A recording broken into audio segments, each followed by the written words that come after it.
I'm Corbie Mitleid. Welcome to Cafe Corbie. Before we get started, don't forget to click the subscribe button so you never miss news from the nest.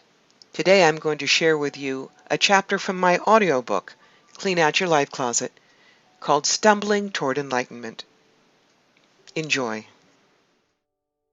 I love the phrase, stumbling toward enlightenment. I came across it initially when I found Parang Jerry Larkin's book, which uses this phrase as the title. Larkin was a high-level corporate executive who started meditating because she had a twitch in one eye that wouldn't stop.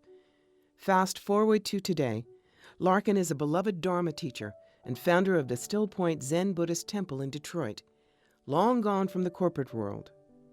Larkin is still a student, still learning. For her, there is no perfection. There is no, I have done this and this and this, therefore everything is fine as it is. There is always looking at life, looking at one's reaction to it, and asking yet another koan. What is a koan? In Zen Buddhism, a koan is an unanswerable question to show one the inadequacy of logical reasoning and to provoke enlightenment. Much of life is made up of koans. Larkin's writing captured me because of how authentic she is. She writes about her own backtracking and trip-ups as she sought to find peace and centeredness around her world and life path. Larkin's writing style resonates with me, taking earnest, deep subjects and bringing them down from the mountain. She is real and honest, sharing her difficulties and joys along her own trek. Chapters in the book like The Invaluable Lesson of Miserable Days, When All You Still Think About Is Sex, and Relax, My Darling, bring her home truths and philosophy to an accessible place. Her writing allows me to see a bit of myself in her and makes me think, wow, maybe I can do that too.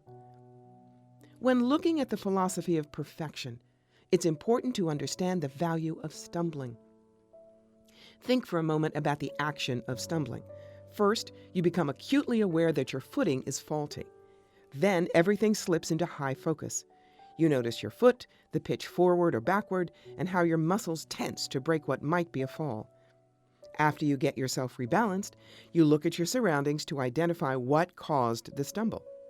Finally, you make a mental note to watch out for the culprit next time. Imagine if you had just strolled on by instead of examining what caused the imbalance. Ignoring the culprit can dull your awareness and make the next misstep possibly worse. The next time around, you might take a deep plunge and end up shattering something precious, a fragile object you were holding in your hands, or even your own limbs. But since you only tripped a little, you've become tuned into your surroundings and can avoid it next time. The stumble, instead of being a slip-up, becomes a gift. Life can be like that stumble. There's an advantage to learning by acknowledging the mistakes, doublebacks, and bad judgment calls as simple miscalculations that teach you how to prevent pitfalls in the future. And we're not only talking about those particular situations where the lessons can be useful. Missteps in our surroundings remind us to watch our step in other situations as well, even ones that are constructed very differently. When we do something that is not good for us, we can miss an opportunity. Let's say we react instead of respond to an emotional situation. Piling fault upon fault is the last thing we need to do.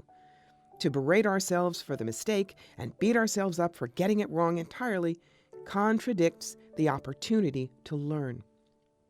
We may laugh at the meme, the beatings will continue until morale improves. But we have to ask ourselves, is this the way I deal with my own blunders? When a child stumbles, the mother does not tell him he's stupid as he lies there crying. She doesn't say, I'm going to make you stumble again until you get it right. She picks up the child and comforts him. Then she shows him where the crack in the pavement exists, so the child can avoid stumbling over it in the future. The mother is nurturing. She uses the stumble as a tender teaching moment and reassures the child that he is worthy of love no matter what.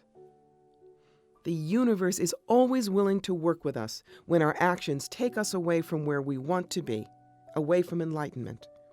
The key is to turn the idea of stumbling on its ear. It is very easy to count all of our mistakes, our screw-ups, and our failings. But if we are very observant, we can also see how stumbling taught us and presented a more useful perspective. 6 Degrees of Successful Stumbling. Remember playing 6 Degrees of Kevin Bacon? In this game, you can think of any actor and within 6 moves, find out that they connect to Kevin Bacon through acting, marriage, charities, or what have you. You can do the same sort of thing with a point of stumbling and a point of enlightenment. Let's look at some examples and make those connections together. Getting fired from my job led me to marry the man of my dreams. Because I kept getting fired from jobs, I decided I would work for myself. Because I worked for myself, I discovered I did not need to rely on a man for financial well-being. Because I didn't need to rely on a man for financial well-being, I didn't feel desperate to marry. Because I didn't feel desperate to marry, I chose to have relationships with men I could trust rather than men with money.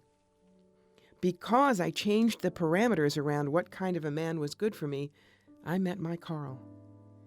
Because I met Carl, I discovered that what I was truly seeking wasn't money or simple security, but a trustworthy, funny, honest, and best friend. And so I married the man of my dreams. Was it a completely smooth road? Of course not. I'm very human. Working for myself has had its ups and downs and still does. I kissed a lot of frogs, even with the different parameters, before I met my prince. And it took a few years to mutually knock the rough edges and bachelor think off both of us, since we each had been on our own for over a decade apiece before starting a relationship. Janet's abuse led her to help the abused. Janet came from a very abusive family. She fought constantly and got into trouble from dawn to dusk, never knowing when her mother would hit her or her father would gaslight her, taking her to task for something she knew she hadn't done. She decided she no longer wanted to carry the weight of the abuse and crazy behavior inflicted on her growing up. Because she chose not to continue carrying this burden, she became the family rebel. Because she became the family rebel, she learned to question others' limitations on her. Because she chose to question limitations, she explored her own boundaries actively. Because she explored her boundaries, she found methods of self-work that changed her life. Because she found self-work that changed her life, she learned how to find her own answers. Because she learned to find her own answers, she became a master teacher with a best-selling book helping others to do the same thing. My challenge to you is to embrace your stumblings. Find all the things you think are problematic, the places where you cringe when you think about them. Instead of using them to beat yourself up, view them with love, compassion, and the curiosity of a Martian detective. You will discover how these stumblings have given you enlightenment, clarity, and incredible new roads to follow. Curious to know more about Clean Out Your Life Closet? Find out how to write your own story of change based on your history, your life experiences, and your personal goals at cleanoutyourlifecloset.com. That's it for today at Cafe Corbie. Special thanks to our Patreon patrons whose support enables us to bring you all these videos. Amy Bush, Shannon Hayes, Robin McAleer, Frankie Wood, and Bernie Jung. Be sure to visit us on Facebook at Fire Through Spirit, or join us on Patreon for exclusive content and to be part of the flock. We'll see you again soon.